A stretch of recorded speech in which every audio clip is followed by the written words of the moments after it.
Welcome to Right on Track, a songwriting podcast. Thanks to Tone for tuning in. I'm Demi Michelle Schwartz, and I'm thrilled you're joining me on my songwriting journey. So kick back and relax, don't fall flat, and remember, stay right on track.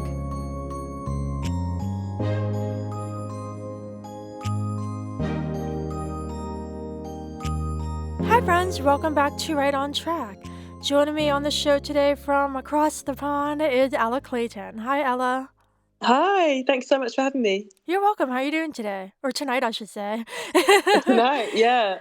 Well, it's still daylight. We're coming into spring, and there's lots of exciting things on the horizon. So I'm doing really well, thank you. How are you? I'm great, and I'm super excited to chat with you today about lots of things. But to get started, I would love for you to share with the listeners a little about yourself and your journey in music so far. Yeah. So I grew up in London, and my sort of family environment was very musical. Neither of my parents um, pursued music professionally, but it's a really important part of both their lives, and we sort of grew up singing together. And I think my first live performance was when I was like 8 years old in some pub, um, singing with my parents, and I caught the bug of live performance, and then yeah, I've sort of been pursuing things properly, releasing music and building up a fan base and all of that sort of thing for the last, I'd say like 6 years in London. And I released my first album in 2022, called Murmurations. And I'm just about to release my second studio album, and it's called Could It Be You? And I'm sure we'll get into all things related. That's incredible. So, when you first started songwriting, what inspired you to make that transition from performing when you were younger to actually wanting to write your own music? Do you know, I think it was always happening. I have these notebooks, going back to when I was like genuinely like 5 years old. And I think I've always had that compulsion to express myself through songs. I have this hilarious one notebook in particular where there's this song that's like called What About the Car? And it's like in my childish writing, but it's like, why did you leave me? You know, what about the car? Bang, bang, bang. Who knows what that means? Who knows what was going on in my little childhood mind? Um, but yeah, I think I have just this sort of constant urge to put things into words and to sort of mock a moment. And sometimes it's really annoying to be in my brain because it's just in overdrive all the time. So it wasn't exactly a decision to start, it just was always kind of with me. And I think being so moved by other songwriters like Joni Mitchell and Paul Simon and Crosby, Stills and Nash growing up, and then sort of discovering like Laura Marling and Bon Iver in my like teenage angst years. um, I just wanted to, I just wanted that to be what I sort of gave to the world as well. You know, it's like something that's like saved my life in so many ways, and yeah, it's just always felt like my purpose. Yeah, no, I love that so much. I feel like a lot of creative people have that similar journey of loving something from a young age, whether that be music, storytelling, painting, whatever, and it being very natural. So the transition from doing it as a hobby or a natural thing for fun, going from that to a professional career would be a natural shift. And I'm curious, once you started to understand what songwriting was and you were learning more about the craft, now do you follow a certain songwriting process or is it different for you each time? It's probably different each time. I think as soon as I set any kind of formula, um, I grow tired of it, you know?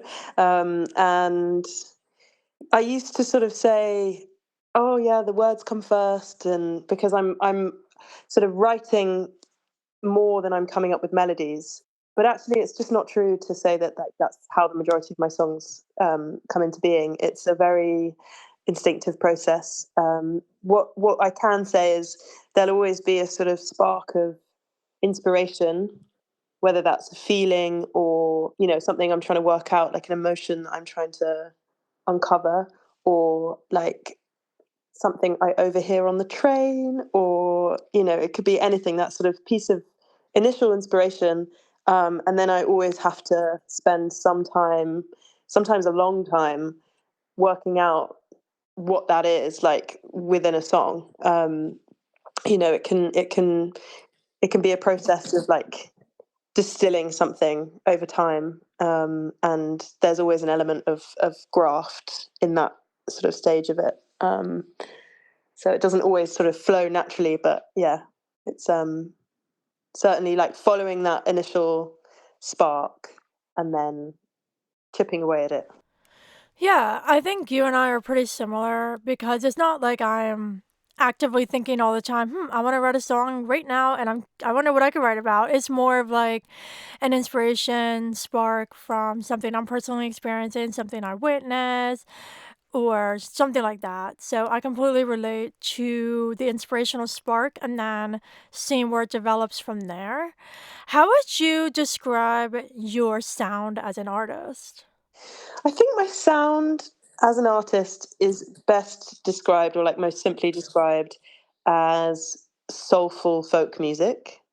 Um, I, particularly on this record, um, I think we sort of straddled a lot of different genres, and it's difficult to kind of pin down exactly what my genre is, but there is a sort of line through it, which is, soul, emotional, um, sometimes soothing, sometimes joyous, sometimes really melancholy, um, and authentic. Yeah, no, that's great. I feel like I enjoy being multi-genre too, and I think because you're very story driven as well. Like I'm a very story driven songwriter, and so I don't think you need to be very specific. Like, oh no, like I'm a folk artist, so I can't write this kind of song because that's too different. Like I feel like if you keep your approach and you stay honest and you keep that story driven lyrical approach, then no matter what genre elements you're pulling in, it's all going to feel naturally you because you as the songwriter, that's at the core of the songwriting. I agree. I agree fully. Amazing. So before we talk about your new project, I'm very curious to talk a little bit about Stairwell because you recorded this in a stairwell. Like that's so cool. Yeah, it was a three-story stairwell, and all the reverb. There are no added effects. Like it's just we put a microphone in the stairwell bit where I was standing, and then another one higher up. And I did it with a guy called Paul Chivers, who had a little studio in this building that had an amazing stairwell, and he sort of approached me with the idea. And so they're just one take, yeah, performances of a few of my songs from the first album. Yeah, and I made a limited run of cassettes for it.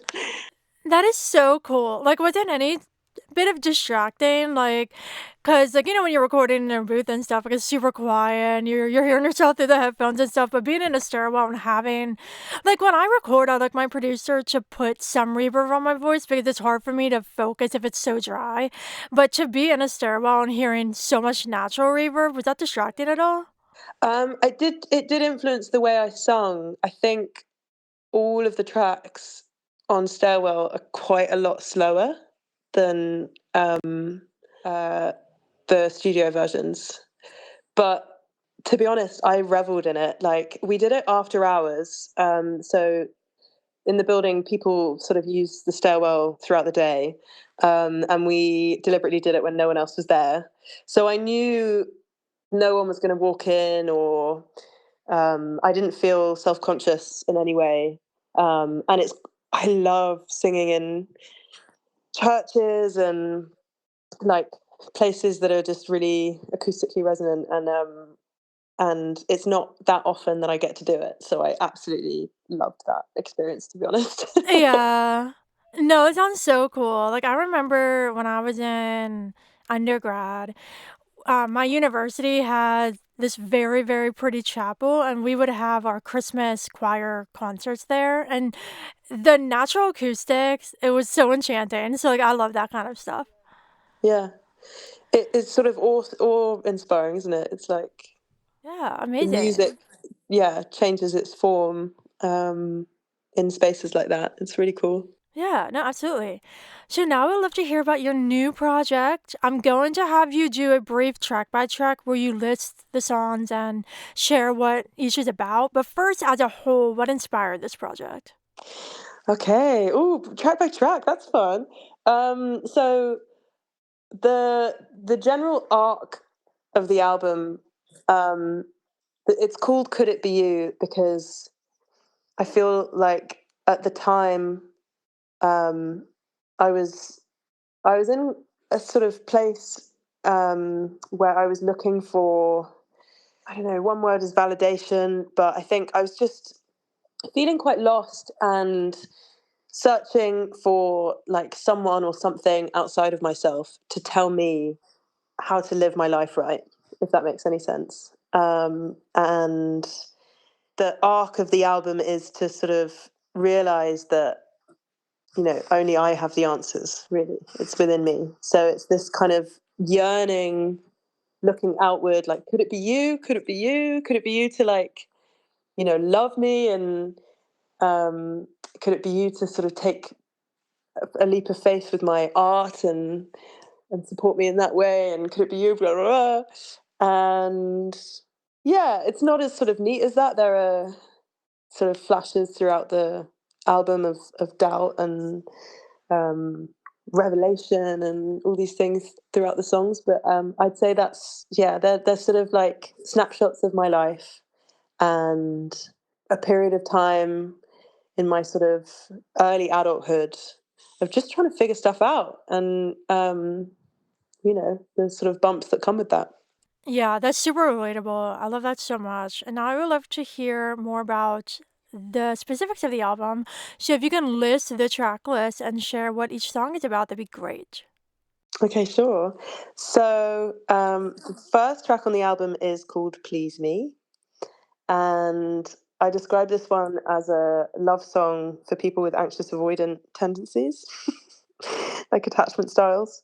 It's very sort of guarded at the beginning. It's like the first line is, "You want to please me, but I don't know how. I've never let a lover linger long enough to give me what I want, and that's no lie." And it sort of goes on just being like, you sort of know something's not right, and you're looking for ways out.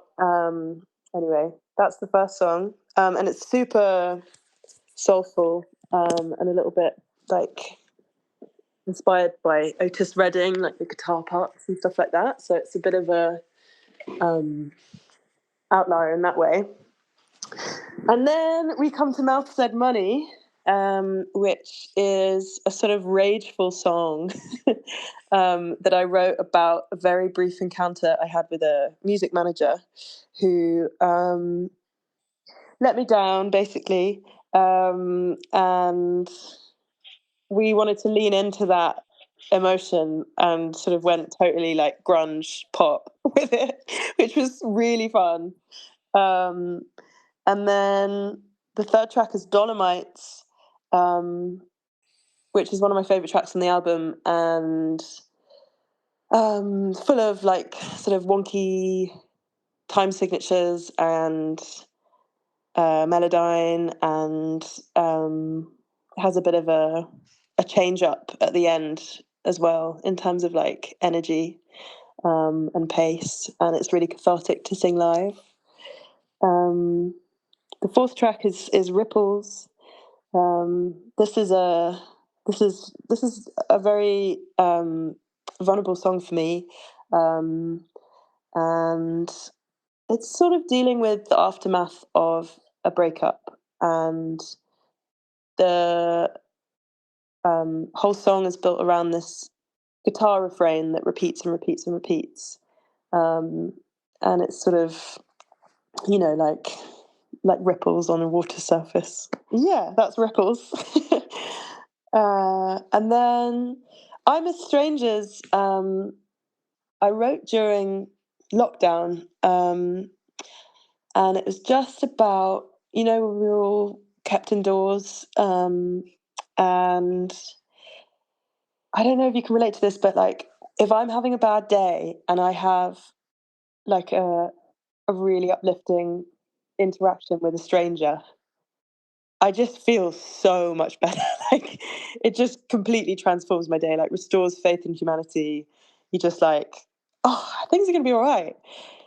Or even if it's not just like that, miraculous encounter, it can just be like the most normal thing in the world. And because we were all so starved of that, I wanted to write a song about, you know, the the wonder of strangers, and I think we were all really scared of each other at one point, and I sort of addressed it in my mind to my dad, who was particularly nervous and stayed indoors because he's older, and um, yeah, so I guess it was a letter to him in some ways and to myself, just being like, there's wondrous things beyond your door. Um, and then we come to the title track, "Could It Be You?" Track number 6. Um, this is a true story based on a disastrous first date that I had, um, with a guy. We went to a cinema and he fell asleep. And yeah, I love the way we recorded this. We got a male choir, assembled a group of my mates, because I wanted them to sing in unison with me in the choruses. Um, and we lean quite sort of into the like indie folky singer songwritery arrangements with this one. And it's a sweet little tune.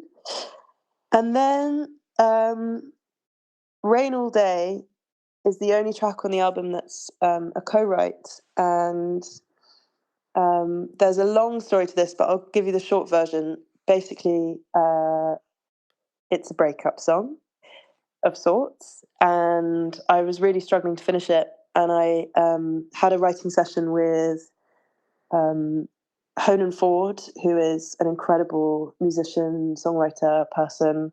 And this was the first time we'd actually met. And we sat down and I sort of explained the bones of the song, and she got it immediately. And we came up with this bridge together. And once that was in place, the whole thing made sense. And it was really easy to finish. So Honan's added her really soft piano and gorgeous harmonies to this one, um, and yeah, it's one of my favourites.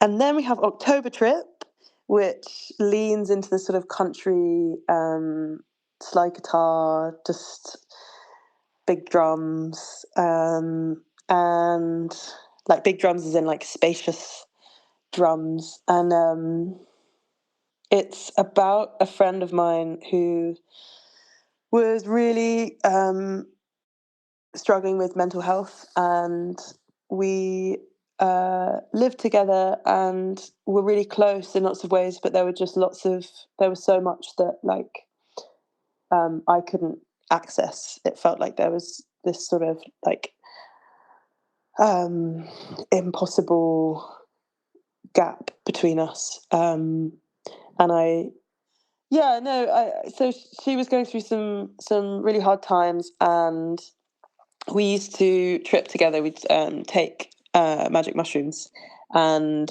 as winter approached, her depression used to get a lot worse. And so it's just that feeling of wanting to care for someone, and feeling like the distance between you is like impossible to cross, basically. And um, and then it's track number 9, Seagull Song. Um, we kept this one pretty simple with the arrangements. Gilo, an incredible cellist and producer and engineer, arranged all the strings for this album. We've been playing together for a long time. They're a really good friend, and they did such an amazing job on all the arrangements. And this one, I remember the first time we listened back to the strings, I just like sobbed because it was just perfect, in my opinion. Tell Me Something is the penultimate track on the album, and it's a sort of conversation with the nastiest inner critic in my mind at like 3 a.m. when you're trying to sleep and you just, you're beating yourself up, and feeling like you're going mad. But there's a sort of sweet end resolve where it's like, the world keeps on turning, and um, there's hope in that. There's a sort of acceptance, and like you might as well do what you want to do. Um, and then the final track on the album is called As You Are, and we toyed with a few possible title names for this one, like Come As You Are is the sort of full phrase. Apparently, there's another song which is got "Come as You Are" in the in the bit. But yeah, this felt like the perfect end track. It's about friendship, love. The majority of my music focuses on romantic love, but my friendships have seen me through so many difficult times, and I felt like it was important to um, express, my love and gratitude for some of the people in my life. This song in particular was inspired by seeing my friend Lola haggle for a pair of jeans at this market stall, and I'd seen her before she realised that I'd seen her, and I was just filled with this feeling of love for my friend, and just being like, God, I can't believe that, how lucky we are that our paths have crossed, and there she is out in the wild. Um, so yeah, that's the album, and it's the last track's got a sort of false ending, which I love. That wasn't my idea. That was Lester, the producer's idea, and we just come back in for this last sort of jam, and it feels fantastic. Yeah. So Yeah, well, I loved hearing all of the inspiration behind the song.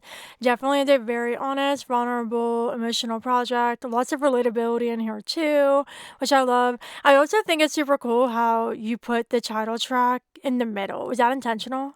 yeah, I spent a long time working out the sequencing, and tried a bunch of different um, combinations.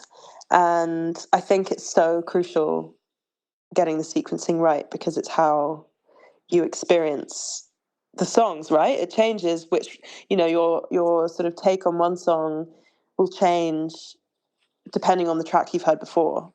And I didn't want to have it as the first track. I knew that. Um, I think it fits in the middle. That was just always my. But we tried a few options. Me and my brother went away to Wales together for a little holiday. It's something we try and do every couple of years, and we just spent a day like trying out different things, going on long drives, putting them on in that order. And he was so wonderful because I needed some guidance with that, and it was great to have him to um, you know to bat ideas off. So yeah, it was intentional. Yeah, that's amazing. I feel like the track list is always a whole thing. Luckily, the EP I have coming out in May, that was super easy. The track list just made sense. But for my two albums and my other EP, I like agonized over it for so long. Yeah.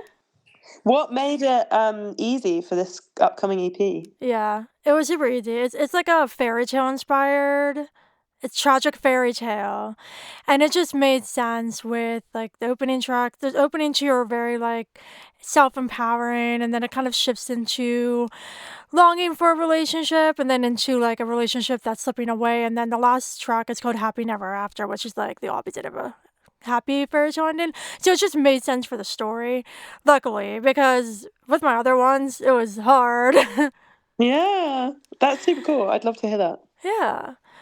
Amazing. So, just to wrap up our chat, what advice do you have for any songwriters listening? Ooh, any songwriters listening, go out and play your songs in whatever venue you can find. I feel like my songs are never really finished until I've played them live. And I don't really know why that is. I can't really put it into words, but there's just this sort of there's a difference playing them to myself at home and then playing them in front of people. And that's how I started, and I still do that sometimes. My friend Bozard runs an amazing open mic in London, and he gets people to come and sort of do like a 20-minute residency. And I did that recently because I've been writing my third album, which I've started recording, and a lot of those songs are really new, and we were in the studio recording them, and I was like, shit man, I need to like play these songs live so I know that they work in that context. Fantastic. Thank you so much. Perfect notes to end on. Can you please share with everybody where they can connect with you online and listen to your music? Oh cool. So yeah, my Instagram is Ella Clayton, but Ella has 3 L's. And I'm on TikTok and YouTube and Substack and everything else. And you can find my music on all streaming platforms. I have 12-inch Eco Mix vinyl, which is super cool. I don't know if you've heard of Eco Mix, but it's like all the offcuts of the colored vinyls. So it's a really sustainable way of making beautiful colored, like tie-dye vinyl almost. Um, so each one is completely unique, and I'm selling that on my Bandcamp, which you can also access through my website, which is www.ellaclayton.com.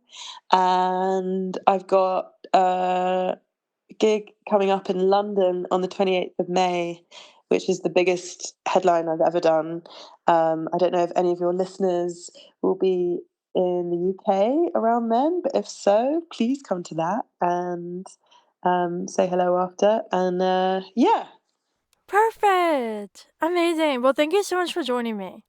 Oh, thank you, Demi. You're welcome. And listeners, that is a wrap on this chat with Ella Clayton. And of course, until next time, stay Stay right right on on track. track.